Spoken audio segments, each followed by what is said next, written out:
नमस्कार, मी विद्या. स्वागत आहे तुमचं विद्या स्पीची लाईफमध्ये. मी एक नवीन आई आहे आणि माझी मदरहूड जर्नी मी तुमच्यासोबत शेअर करते.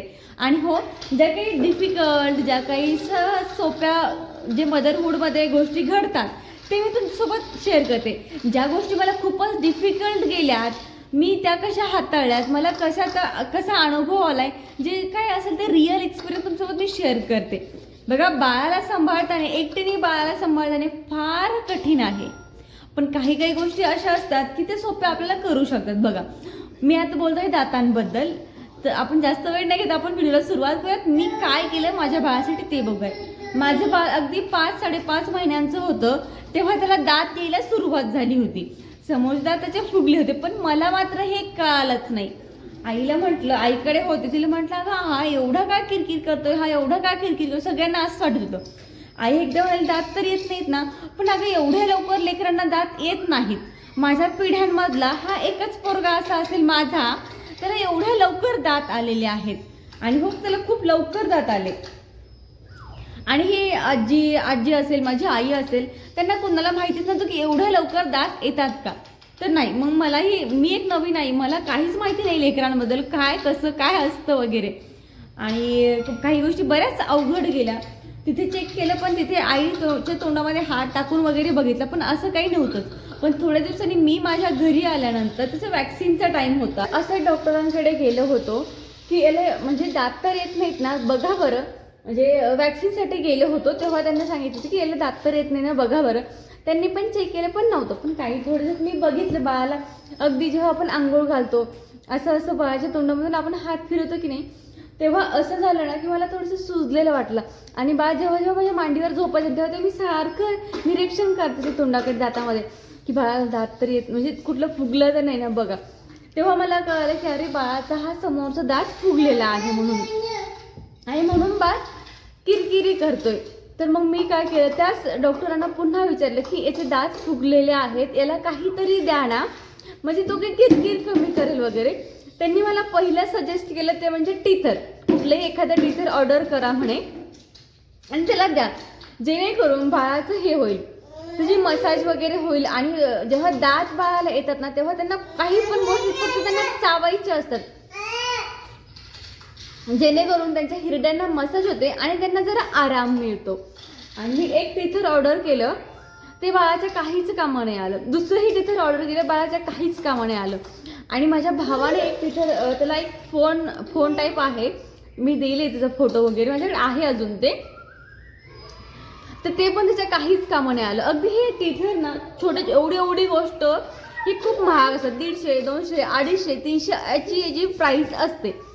तर मी असे पैसे बऱ्याचदा वाया घातलेले आहेत. पण माझ्याकडे एक बेस्ट टीथर ठरलं ते म्हणजे बनाना. असं का म्हणते, याचा फोटो मी वर तुम्हाला देते, त्याची लिंक हवी असेल तर मी डिस्क्रिप्शन बॉक्समध्ये लिंक देईल, ते खरेदी करा. ते एवढं बेस्ट, जे 2-3 टीथरला पैसे घातले काहीच फायदा नाही, लगेच पैसे वाया गेले. पण एक जे टीथर आहे, जे फायदेशीर ठरलं, ते तुम्हाला उपयोगी येईल तुमच्या बाळासाठी पण, तर ते नक्की तुम्ही घ्या. त्याला ना असे छोटे दात आहेत, असे सिलिकॉनचं टीथर असतं, छोटे दात आहेत, जेणेकरून बाळाने असं घासलं पण ना तर त्याच्या हिरड्यांची मसाज होते आणि बाळाला बऱ्यापैकी आराम मिळतो. त्यानंतर मी माझ्या गायनेकॉलॉजिस्टला विचारलं. लहान बाळांचा डॉक्टर वेगळा आहे. आणि पर्सनली मी कॉल करून माझ्या गायनेकॉलॉजिस्टला विचारलं की डॉक्टर, याला दात येत आहेत, मी काय करू म्हणून. तेव्हा डॉक्टरांनी मला सजेस्ट केलं होतं हे डेंटॉनिकचे टॅबलेट तुम्ही त्याला देऊ शकता. हे मी माझ्या बेबीच्या डॉक्टरला विचारलं, तेव्हा त्यांनी सांगितलं की नाही, काही फरक नाही पडणार, त्याला देऊ नका म्हणून, असं ते मला म्हटले होते. म्हणून मी थोडे दिवस काही त्याला दिलंच नाही. मग एकदा डॉक्टरांना, माझ्या गायनेकॉलॉजिस्टला कॉल केला की डॉक्टर हा खूपच रडतोय, खूपच हे करतोय ते करतोय वगैरे. तेव्हा त्यांनी मला ह्या गोळ्या सजेस्ट केल्या होत्या. मग मी बरेच दिवस डॉक्टरांचं, ह्या बेबीच्या डॉक्टरांचं ऐकलं आणि त्याला काहीच फरक नाही पडत वगैरे, असं मी हे केलं. इव्हन ह्या गोळ्या माझी आजी, माझी मम्मी मला सजेस्ट करत होत्या की ह्या दे, बाळाला फरक पडतो, तुम्हाला पण आम्ही ह्याच दिलेल्या आहेत म्हणून. पण मी नाही, त्याच्या डॉक्टरांनी सांगितलं की नाही द्यायच्या वगैरे, असं काही फरक नाही पडत वगैरे. पण ह्याच गोळ्यानंतर मला माझ्या डॉक्टरांनी सांगितलं, नंतर मी हे द्यायला सुरुवात केलं. अजून पण तिथे बेबीचे डॉक्टर जे आहेत बाळाचे, ते नाही द्यायला बोलतात ह्या गोळ्या. पण मी म्हटलं ठीक आहे, माझ्या पण डॉक्टरांनी सांगितलं तर आपण देऊन बघूयात.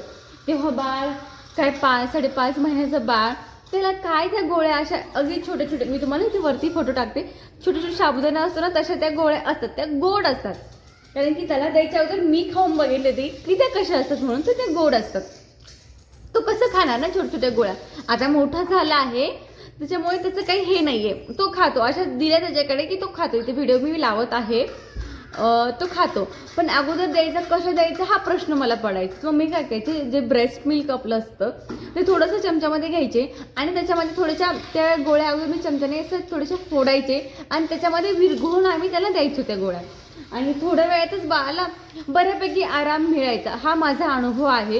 ह्या गोळ्याने खरंच फरक पडतो बाळाला. डेंटॉनिकच्या ह्या ज्या गोळ्या आहेत खरंच फरक पडतो बाळाला. बाळ जरा शांत होतं, हवी तेवढी चिडचिड नाही करत. तर तुम्ही ह्या देऊ शकता तुमच्या एखाद्या डॉक्टरला विचारून वगैरे, किंवा एखादा असते ना, एखादी 2 वेळेस तुम्ही देऊन पहा तुम्हाला फरक जाणवतो का. हेच आमच्या बाजूलाही बाळ आहे, त्यांनाही मी विचारलं होतं की दात बाळाला येत आहे तर तुम्ही काय देता. तर त्यांनी पण मला सांगितलं की आम्ही आमच्या बाळाला हे देतो म्हणून. याने तिला म्हटलं अगं तुला म्हणजे फरक जाणवतो का. ती पण म्हटली हो अगं मला थोडाफार तरी फरक जाणवतो म्हणून याचा. तर ह्या बेस्ट आहेत. आणि जेव्हा बाळाला दात येतात ना, मला असं वाटतं आपल्या जी सहनशक्ती असते ना ती सहन करावं लागतं आपल्याला. आणि खरंच सहन करावं लागतं आपल्याला. खूप सारी सहनशक्ती ठेवावी लागते त्यावेळेस. बाळ किरकिर करतं ना, पण ह्या गोळ्या फरक थोडाफार तरी त्यांना फरक पडतो म्हणजे पडतो. त्याच्यानंतर अजून एक माझ्या गायनेकॉलॉजिस्टने अजून एक गोष्ट मला सांगितली होती की बाळाला ना टिथर जर द्याल पण ते फ्रीजमध्ये ठेवून द्या थंडवालं.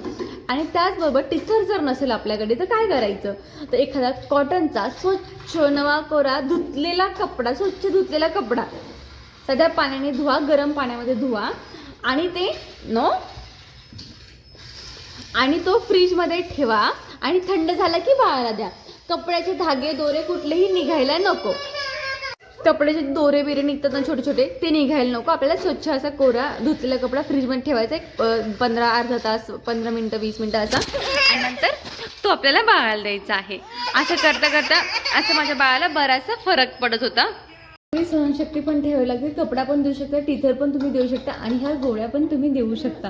लिंक मी याची कमेंट डिस्क्रिप्शन बॉक्समध्ये मी लिंक देते. बाळाला दात येतं आणि आपल्याला सहनशक्ती पण तेवढीच पाहिजे. ह्या गोष्टींनी फरक पडतो, पण सहनशक्ती पण फार गरजेचं आहे आपल्याला.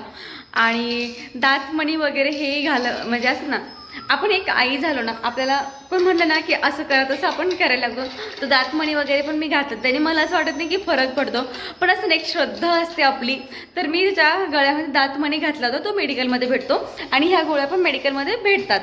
डेंटॉनिकच्या इथे मी फोटो पण देते त्याचा. त्यांना म्हणायचं की डेंटॉनिकच्या गोळ्या द्या, ते देतात. आणि ते छोटंसं असतं मणी त्याच्या गळ्यामध्ये बाळाच्या, तो पण मी घातला होता एक श्रद्धा म्हणून. मला नाही वाटत त्यांनी काही फरक पडतो वगैरे, पण आपली श्रद्धा असावी त्याच्यावरती, एवढंच बस. गोळ्याने त्याला फरक पडला हे तुम्हाला मी 100% सांगू शकते. टिथरने पण त्याला छान मसाज भेटायची. टिथर तुम्ही घेऊ शकता, लिंक मी तुम्हाला देते. माझे पैसे वाया गेले, तुमचे पैसे जाऊ नये, बस एवढंच. काय मी वेगवेगळ्या प्रकारचे त्याला टिथर घेतले होते, फक्त एकच त्याला कामं आलं. आणि टिथर बरेचसे महाग असतात, 200-250 असे महाग असतात, 300-350 पण असतात. हे मी बनानाचा टिथर वापरत होते, बेबीला खरंच उपयोग होतो, तुम्ही घ्या. आणि सहनशक्ती म्हणजे सहनशक्ती ठेवा, टिथरचा वापर करा, कपड्याचा वापर करा, स्वच्छ कपड्याचा कॉटनच्या, ते त्याला द्या चावायला. पण बाळ कुठलीही गोष्ट हे करत असेल त्याच्याकडे आपलं लक्ष मात्र असायला पाहिजे. चला एवढंच सांगते. आणि बाकीचे पुढचे व्हिडिओ पाहण्यासाठी आपल्याला सबस्क्राईब करा.